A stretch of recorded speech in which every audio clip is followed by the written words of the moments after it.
रोखठोक, बेधडक आणि नेमक्या घडामोडींचा अचूक वेध घेणारं एकमेव विजनरी बातमीपत्र विन टीव्ही मराठी.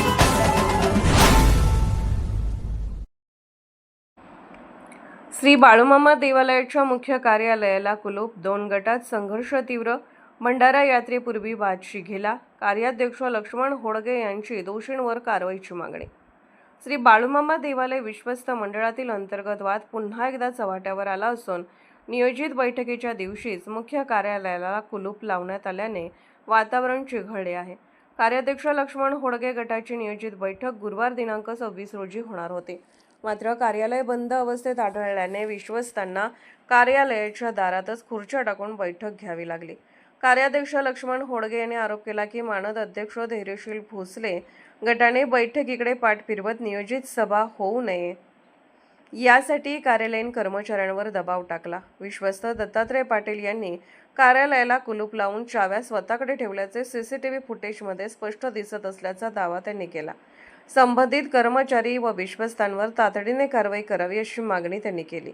दरम्यान पदसिद्ध विश्वस्त तथा सरपंच विजय गुरव यांनीही या प्रकाराचा निषेध केला. भंडारा यात्रा जवळ आली असताना सर्वांनी एकत्रित नियोजन करणे अपेक्षित आहे. अशावेळी हुकुमशाही पद्धतीने कार्यालय बंद ठेवणे निषेधार्थ आहे असे ते म्हणाले. सध्या विश्वस्त मंडळात 2 गट निर्माण झाले असून दोन्ही गटांचे स्वतंत्र अध्यक्ष आणि सचिव कार्यरत आहेत. हा वाद अद्याप निकाली न लागल्याने त्याचा परिणाम देवालयाच्या आर्थिक व्यवहारांवरही होत असल्याचे सांगण्यात आले. कर्मचारी मानधन, बकऱ्यांवरील खर्च व इतर देयके प्रलंबित राहिल्याची माहिती समोर आली आहे.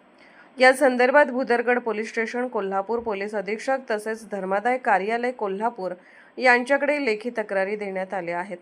धर्मादाय कार्यालयाकडे दाद. या सर्व घडामोडींच्या पार्श्वभूमीवर लक्ष्मण होडगे गटाने धर्मादाय कार्यालयाकडे लेखी दाद मागितली असून ती प्रलंबित आहे. सर्व बँकांना विश्वासात घेऊन खाते सुरळीत सुरू करावे अशी मागणीही करण्यात आली आहे. दरम्यान सचिव मारुती पाटील यांनी होसमने यांच्या कार्यकाळातील व्यवहारांची चौकशी करावी, कारण त्यांना मराठी लिहिता वाचता येत नसल्याचा आरोपही त्यांनी केलाय. विन टीव्ही मराठीसाठी मुरगुडहून गणेश भाट. विन टीव्ही मराठी न्यूज चॅनलला लाईक करा, शेअर करा आणि सबस्क्राईब करा.